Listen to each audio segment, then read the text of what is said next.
오늘은 대강절 두 번째 주일입니다. 예수님의 오심을 우리가 기뻐하고 또 다시 오실 주님을 우리가 기억하는 또 기다리는 그런 대강절 기간입니다. 주님의 오심에 대해서 우리가 함께 생각하면서 이사야서 9장 6절에 있는 말씀에 5가지 그리스도에 대하여 하시는 말씀을 우리가 하나씩 보고 있습니다. 지난주에는 어린아이로 오신 예수, 기묘자요 또 모사다, 약한 모습으로 오신 주님께서 우리 가운데 어떻게 약하게 오셨음에도 불구하고, 약한 존재로 오셨음에도 불구하고 어떻게 우리 가운데 이렇게 오셔서 주님의 선한 일들을 이루어 가시는지, 이런 부분들에 대해서 우리가 함께 나누었습니다. 이사야서 9장 6절에 있는 이는 한 아기가 우리에게서 낳고라고 하는 말씀으로 우리에게 보여주시는 것을 볼 수 있는데, 아기로 오셨다는 것은 굉장히 연약한 이미지가 그 안에 있고, 예수님은 사실 이스라엘 사람들은 메시아를 기대했지 않습니까? 장군 같은, 왕 같은. 그래서 이스라엘 민족이 겪고 있는 이 고난과 곤고함을 어떻게 하나님이 우리를 회복시키실지, 하나님의 사자를 보내시는 그런 기대를 가지고 있는 이 이스라엘 민족들에게 하나님께서 어린 아이를 보내주시면서 이가 바로 메시아다라고 말씀하시는 것을 우리가 지난주에 함께 나누었습니다. 그분이 우리에게 어린 아이로 오신 부분이 특별히 우리에게 주는 메시지는, 그분이 약한 존재로 오셨기 때문에 약한 우리를 잘 이해하신다는 겁니다.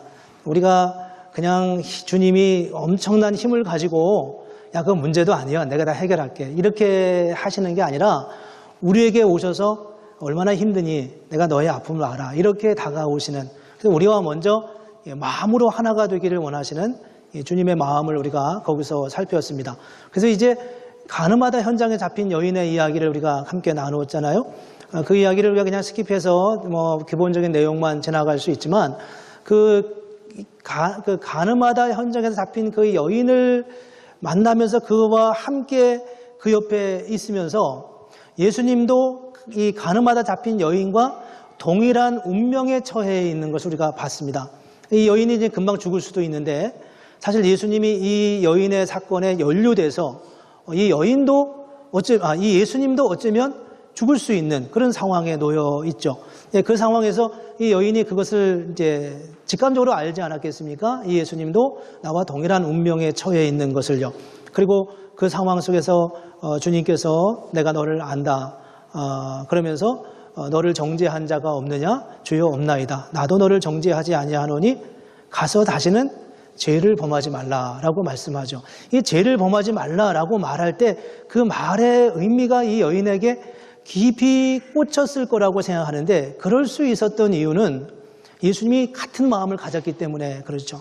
그분이 우리의 연약함을, 이 여인이 물론 잘못했지만, 물론 범죄했지만, 그럼에도 불구하고 그 연약함의 자리까지 예수님이 오셨기 때문에 주님이 말씀하신 그 격려의 말씀을 이 여인이 충분히 이해할 수 있었을 거다라고 짐작할 수 있습니다.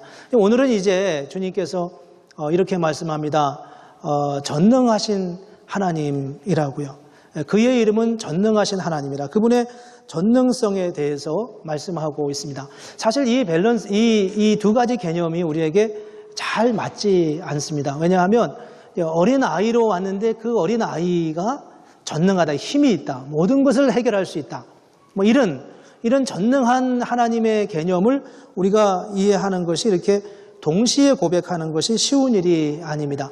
근데 사실 예수님은 풍랑을 잔잔케 하기도 하고, 병든 자를 고치기도 하고, 또 죽은 자를 살리기도 하고, 여러 많은 일들을 감당하시고 정말 전능하신 주님의 역사를 이루었지만, 예수님이 꼭 그런 것만은 아니었습니다.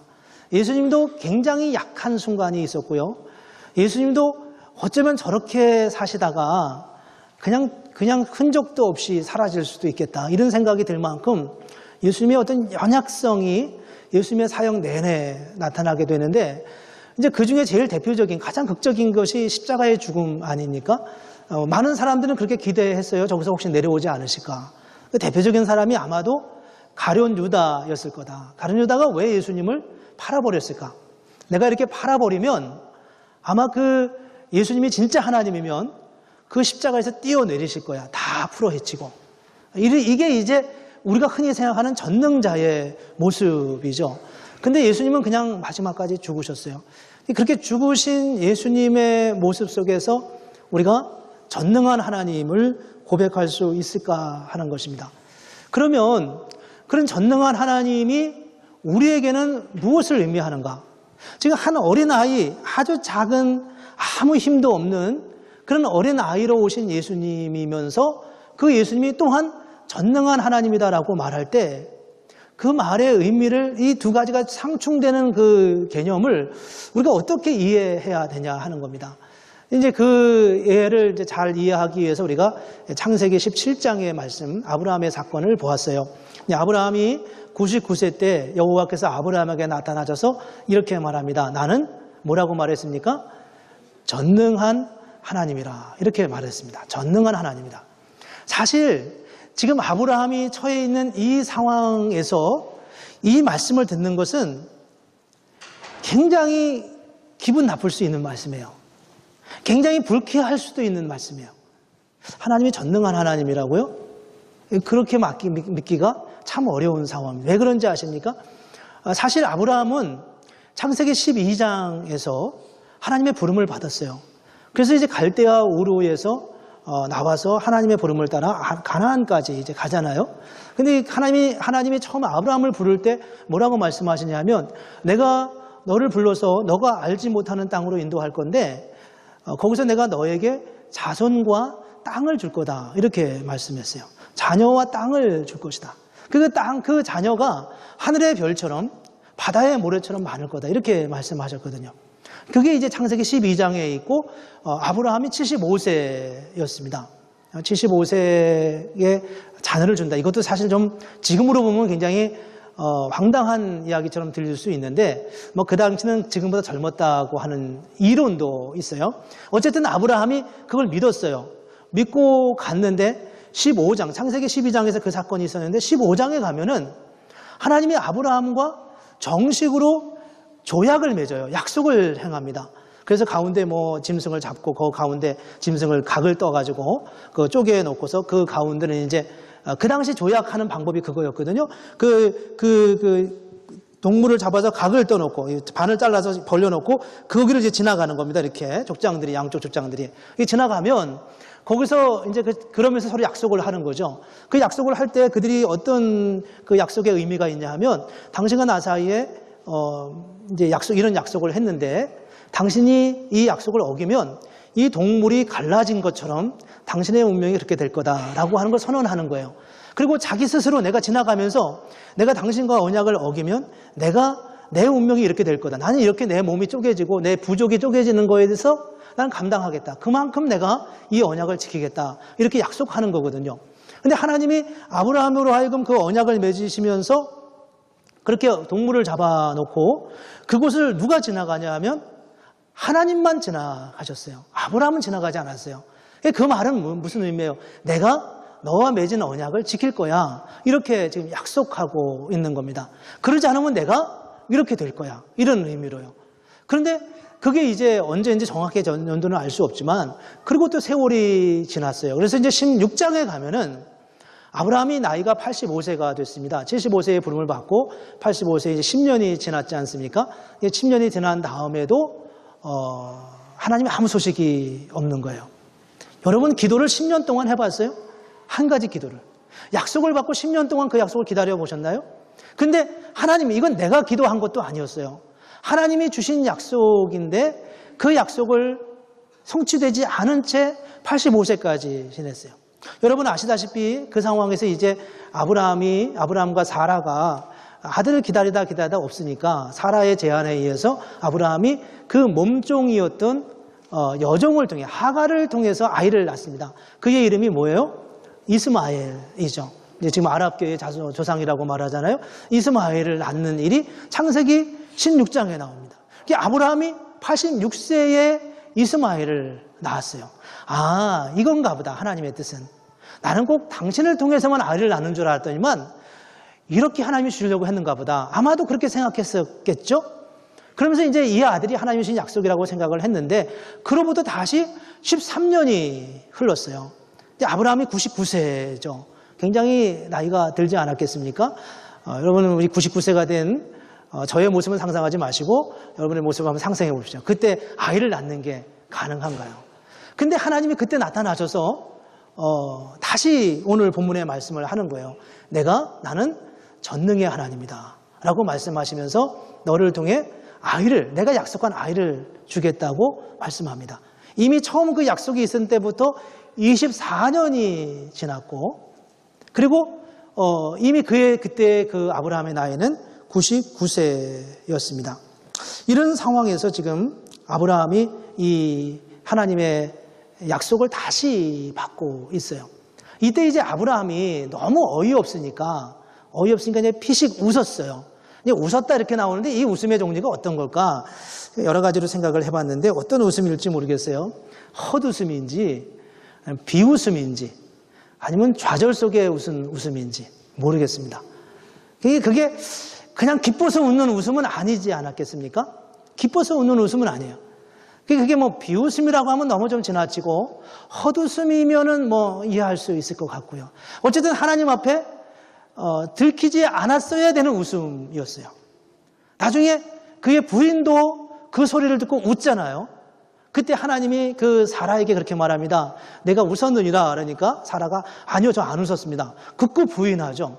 이게 들키면 안 되는 웃음을 지은 거예요. 들켜서는 안 되는.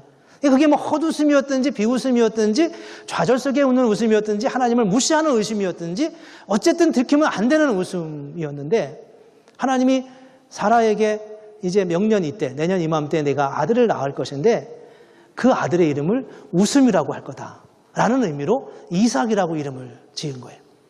하나님이 어떤 분이라고 생각하십니까? 너 웃었어? 내가 하는 말을 가지고 이렇게 말하는 거죠. 그러나 그 웃음은 어떤 면에서 너가 정말 웃게 될 거야. 너가 정말 하나님이 내가 베푸시는 그 은혜로 인하여 너가 정말 즐거워하고 공개적으로 오픈되게 그렇게 함께 즐거워할 그 역사를 내가 줄 거야. 이런 의미로 의미를 바꾸시고 의미를 진전시켜서 그 웃음이라고 하는 의미의 이삭이라고 하는 이름을 지어주는 것을 볼 수 있습니다. 여러분, 여기 상황에서 우리가 이제 성경을 볼 때 항상 어떤 문제가 있냐면, 아브라함에게서는 25년이 걸렸어요. 근데 우리는 그 25년을 꽉 줄여가지고 그냥 한순간 다 그걸 보아버리잖아요. 그렇지만 아브라함의 입장에 들어가 보면 이건 전혀 다른 문제가 되는 거예요. 내가 어떤 일을 위해서 기도했는데 한 주간 기도했는데 응답이 없어요. 2주간 기도했는데 응답이 없어요. 한 달 동안 기도했는데 응답이 없어요. 그러면 우리는 어떻게 생각하나요? 이거 하나님의 뜻이 아닌가 보다. 내가 잘못 들었는가 보다. 이건 인간의 욕심인가 보다. 이런저런 생각을 하면서 이 기도를 이제 접어버리잖아요. 근데 지금 아브라함은 이제 25년 후에 그 약속을 받습니다. 그때의 아브라함의 마음이 어땠을 것 같아요? 굉장히 절망스럽지 않겠습니까? 굉장히 낙심되지 않겠어요? 아무것도 할 수 없어요. 어떤 일도 할 수 없는 그런 연약한 삶의 자리에 놓여있는 아브라함이었습니다. 아브라함이 할 수 있는 게 뭐 있겠어요?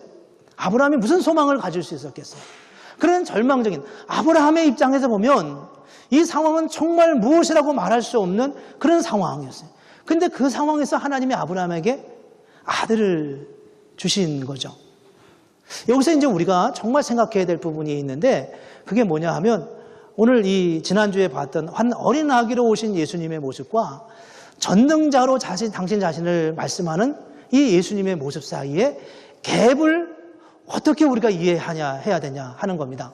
우리는 이렇게 생각합니다. 예수를 믿으면 우리가 강해진다고 생각해요. 내가 예수를 믿으면 주님이 우리를 통해서 어마어마한 일들을 할 거야. 하나님이 내게 능력을 주셔서 우리 학생들에게 지혜를 주시고, 그래서 항상 탑스코어가 되게 하시고 탑스쿨을 가게 하시고, 비즈니스 하시는 분들은 내가 이 살로스피에서 제일 세금 많이 나는 사람이 되게 하고, 이런 식으로 우리는 우리가 능력이 있어지고 우리가 하나님 같이 된다고 생각하는 거예요. 그런데 사실 아브라함의 생애를 가만히 들여다보면 아브라함은 자기가 그렇게 되는 게 아니라 자기는 날마다 더 이런 표현이 좀 죄송하지만 쪼그라들고 약해지고 그리고 초로한 정말 볼품없는 그런 연로한 모습으로 자꾸 만들어져 가고 있는데 그 어느 시점에선가 아브라함이 강건해진 게 아니라 하나님이 그를 통해서 일하신 거였어요. 근데 이런 모습을 우리는 성경에 있는 많은 사람들을 통해서 볼 수 있는데 그 대표적인 사람이 바로 바울이죠. 젊은 사람들 젊어서 이렇게 은혜를 받고 나는 이제 은혜를 받고 신학교를 가서 목회자가 될 거야 이렇게 말하는 사람들에게 너의 성경 속에서 너의 롤 모델이 누구냐라고 말하면 거의 열의 9은 다 바울이라고 얘기해요. 거의 열의 10은 바울이라고 생각해요. 근데 그들의 이미지에 느껴져 있는 바울이 어떤 사람일까? 그는 굉장히 탁월하고 능력 있는 사람이거든요. 그들의 우리의 이미지, 일반적으로 가지고 있는 이미지. 그런데 사실 바울의 생애를 가만히 들여다보면 바울은 굉장히 실패를 많이 한 사람입니다. 굉장히 어려운 상황 속에 엄청 많이 빠졌던 사람이에요. 그런 감옥을 몇 번이나 갔는지 아십니까? 셀 수가 없을 만큼 감옥을 간 사람이에요. 감옥에 가면 아니 감옥에 가도 좋아요. 가는데 뭐 열심히 해가지고 뭐 잘 해결돼서 나왔다. 그러면 괜찮은데 그런 감옥에 최소한 2번에 걸쳐서 2년 이상씩 감옥에 gat혀 있었는데 그 감옥에 gat혀 있는 동안 아무 일도 일어나지 않았어요. 심지어는 그 가이사라 총독이 바울을 2년 동안 가두어 놨는데 왜 가두어 놨냐면 재판도 없이 가두어 놓은 거예요. 기다리며 바울이 지치면 아무도 바울을 따르는 사람들이 많으니까 저들이 나한테 와서 돈을 주겠지 이렇게 생각하면서 뇌물을 받을 생각을 하고 바울을 그냥 2년 동안 묶어 놓은 적도 있었다는 겁니다. 바울의 삶을 가만히 들여다보면 바울은 정말 그의 삶을 같이 따라가 보면 비참하고 어렵고 힘들지 않을 수가 없어요. 대표적인 사건 중에 하나가 이제 에베소인데 바울이 제일 오래도록 사역한 데가 에베소였거든요. 에베소 3년을 사역했습니다. 그래서 3년 동안 사역하면서 했으면 그래도 잘했을 거 아니에요. 한 곳에 뭐 제가 3년 했다 그거하고 비교하지 마시고요. 바울이 3년을 사역했으면 얼마나 탁월했겠어요.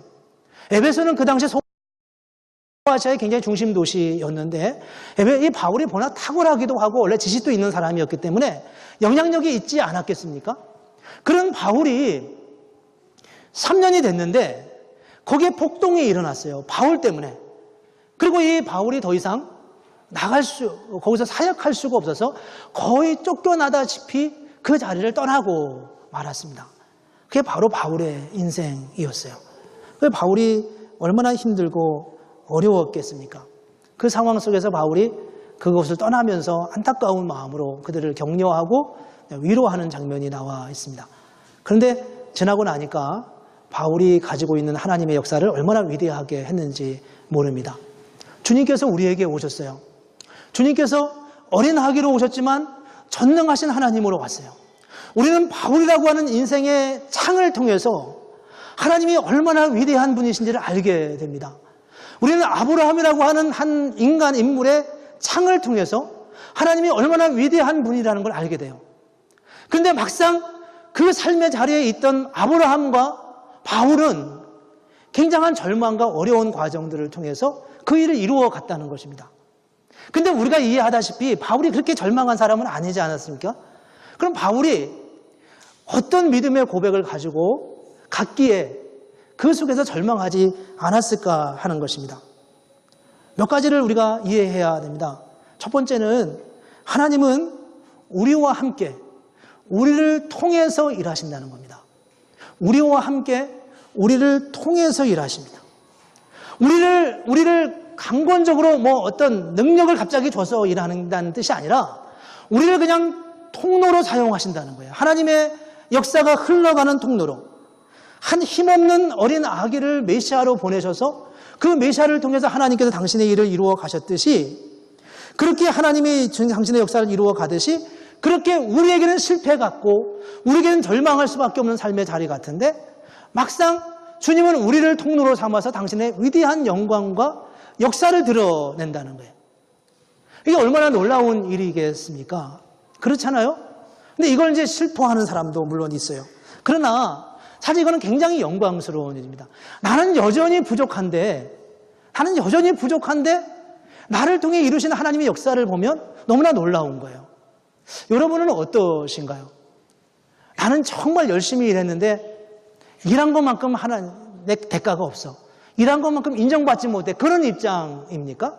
아니면 나는 정말 부족한데, 나는 매번 실패했는데 되돌아보니까 나를 통해 이루시는 하나님의 역사가 너무 위대하고 너무 놀라운 그런 고백이 여러분에게 더 많이 있습니까? 그래서 이 하나님의 역사를 우리가 체험하고 고백해 가려고 하면 우리가 한 가지 더 기억해야 되는데, 그것은 뭐냐 하면 사람의 인정에 목말라 하지 말아야 된다는 겁니다. 우리는 사람들의 인정에 너무 목말라 해요. 사람들이 나를 인정할 때 그게 마치 하나님이 나와 함께 하시는 것의 사인인 것처럼, 증거인 것처럼 그렇게 생각한다는 겁니다. 바울은 자기가 인정받지 못했어요. 아브라함도 그렇게 인정받은 삶을 살지 못했어요. 심지어는 다윗도 그런 인정을 충분히 받고 누린 사람이 아니었어요. 우리가 생각하는 다윗이 사실은 아니었습니다. 다윗은 어떤 사람이었나요? 아들에게 도망가는 사람이었잖아요. 자기 부하를 잘 컨트롤하지 못해가지고 힘들어하면서 하나님 앞에 안타깝게, 하나님, 내가 저 요압이라고 하는 저 장군을 감당할 수가 없습니다. 하나님, 저 자를 좀 어떻게 좀 처리해달라고 그렇게 하나님 앞에 기도할 수밖에 없었던 사람이 바로 다윗이었거든요. 내가 하나님을 위해서 이만큼 일하면 하나님 그거에 대한 표징을 보여줘야 되지 않습니까? 나의 리더십이 세워져야 되지 않습니까? 이렇게 말할 수 있다는 거예요. 그런데 믿음의 사람들을 보면 꼭 그렇지 않았어요. 그들은 어렵고 힘들었지만 하나님이 그들을 세웠지, 하나님 앞에 내가 인정받는 것에 대하여 감사하고 기뻐했지, 사람들의 인정에 그렇게 목말라 하지 않았습니다. 사실 사람의 인정에 목말라 하는 것은 결코 신앙적이지 않아요. 사실은 하나님을 정확하게 만나지 못한 삶의 자리입니다. 하나님은 저와 여러분들을 사랑하십니다. 얼마나 사랑하시냐 하면 당신의 아들을 다 내주시기까지 그렇게 사랑했습니다. 로마서 3장 8장 32절에 보면 하나님께서 바울을 통해서 우리에게 이렇게 말씀하십니다. 자기 아들을 아끼지 아니하시고 우리 모든 사람을 위하여 내주신 이가 어찌 그 아들과 함께 모든 것을 우리에게 주시지 아니하시겠느냐. 이게 바울의 고백이었습니다. 아들을 주신 하나님이 다 주시지 않으시겠느냐. 그 하나님 앞에 인정받고 하나님 앞에 그분이 나를 인정하고 나를 하나님의 자녀로 삼으셨다면 우리는 다른 어떤 것에도 두려워하거나 약해질 필요가 없다는 겁니다. 그래서 우리가 마지막으로 하나 더 생각해야 할 것은, 그래서 우리는 기뻐해야 한다는 겁니다. 성탄의 기쁨은 바로 여기서부터 나와야 되는 거예요. 약한 중에도 기뻐할 수 있어야 합니다. 내가 다른 사람에게 인정받지 못할 때도 그래도 주님은 나를 사랑하셔. 그래도 주님은 나를 인정하셨어. 그래도 주님은 나를 위해 십자가에 죽으셨대. 이렇게 말하고 이렇게 고백하면서 기뻐할 수 있느냐 하는 겁니다. 그게 그리스도인의 진정한 기쁨이라는 거예요. 그 기쁨을 확인하고 날 때에만 주님께서, 그래, 너가 나의 사랑을 아는구나. 그게 너가 나를 아는구나. 너가 성탄의 의미가 정말 무엇인지를 비로소 알았구나. 이렇게 우리에게 말씀하실 거라는 겁니다. 우리가 믿음 안에서 누리는 기쁨을 누리는 것은 얼마나 놀라운 능력이 있는 것인지 모른다는 거예요. 세상의 모든 것이 다 우리를 우겨싸고 감당할 수 없는 삶의 자리까지 이르게 한다라도 하나님은 우리를 사랑하시고 우리를 지켜주십니다. 인간의 눈에 보기에는 당장 그 모든 것이 드러나지 않아도 주님은 우리를 든든한 당신의 반석 위에 세우셔서 우리와 함께 하신다고 약속하고 있습니다. 놀라운 것은 아브라함이 100세에 아기를 낳았잖아요. 그리고서 37년을 그 사라와 함께 살다가 사라가 이제 127세에 죽었어요. 죽었는데 아브라함은 그때 몇 살이죠? 137세였습니다. 근데 아브라함이 세장가를 간 거 아십니까? 거기서 아들을 6을 낳았대요. 그걸 너무 좋아하지는 마시고요. 하나님이 아브라함을 얼마나 위대하게 세우셨는가. 99살이면 아이를 낳을 수가 없어요. 근데 하나님이 그 은혜를 주셨어요. 그리고 그건 우리가 약한 중에 한 것이었어요. 근데 하나님이 아브라함을 그렇게 세우셨다는 거예요.